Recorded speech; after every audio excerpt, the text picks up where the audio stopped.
Hi there, my name is Dr. Chris Atchison-Clare.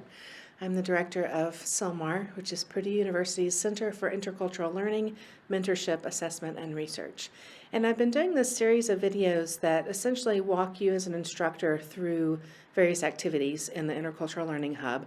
So these are not videos that you would show learners themselves. It's really more like an instructor's manual for you and a little bit of a demo of how to use activities that are in the Hubble. So this particular one that I'm doing today is on an activity called the Name Game. This is adapted from a Stringer and Cassidy activity. And it's one of a series of activities that we refer to as icebreakers that teach, which I think are a wonderful innovation, because a lot of people think, oh, I need to do something to let students or learners or whoever I'm working with get to know each other.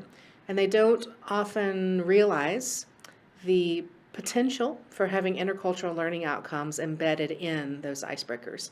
So this is an example of an icebreaker in which you can accomplish both purposes, both goals of getting people to introduce themselves and get to know each other a little bit, and deal with some self-awareness and potentially empathy building and lots of other intercultural learning outcomes.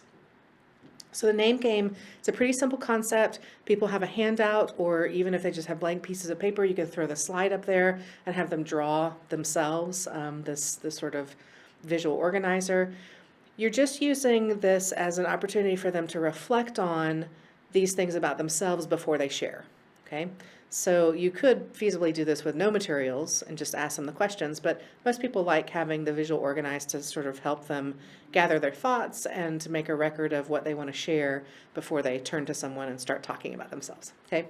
So it asks, who named you? What does your name mean to other people? Why was this name chosen for you? What does your name mean to you?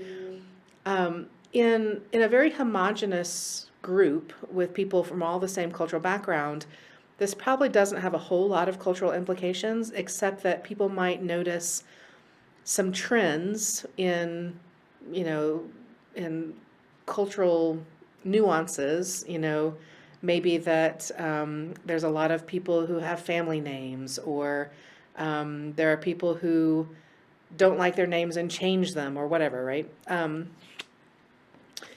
I think this activity is most effective in very diverse groups. So when you have groups where people come from very different cultural backgrounds, the participants will learn a lot from each other, not just on the individual level of what is your name, but some really interesting cultural differences about naming practices and the importance of names relative, in different cultures, and the sort of traditions or heritage that is all bound up in name giving and name using. Okay, so the way that I generally do this is to provide an example of my own before I debrief and ask students to share. So the general trend here is, or process here is, let students reflect with the visual organizer, ask them to talk to each other, and you can do it in pairs or in small groups, depending on how much time you have. You could even sort of do it cocktail style, and musical chairs to get them to talk to more people. But at some point, you want to debrief a little bit with the whole group, especially to draw out those cultural implications, because without that final layer of reflection, a lot of learners won't go there. They won't draw those conclusions about culture, and they'll just leave it sort of more at the individual level. So what I do is at some point bring the whole group back together and then ask them some debriefing questions, getting them in particular to talk about the cultural implications of what they learned about other people, and maybe what they learned about themselves that they've never thought of before because they've never really articulated the answers to these questions to anybody.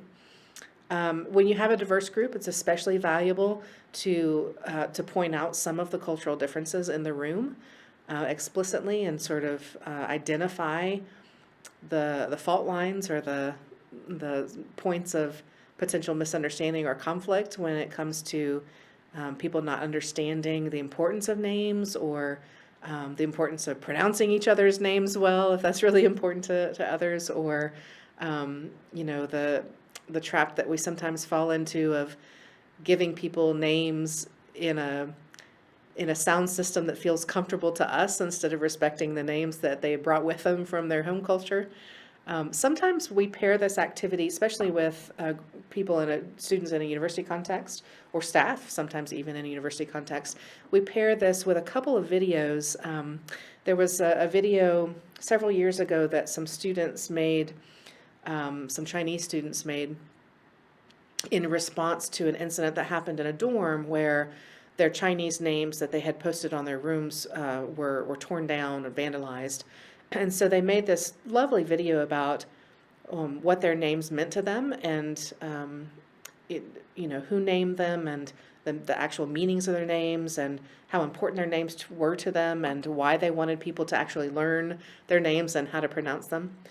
And then there's a second video that essentially is a kind of a documentary of the story of the making of that video. So those are really valuable tools to use, again, for empathy building, and to sort of follow up this activity if you want more than just an icebreaker, but you really want to delve into cultural differences and names, and have implications for people's interactions with each other. Those are nice follow-ups. Okay. So I'm going to stop here, but just wrap up by telling you that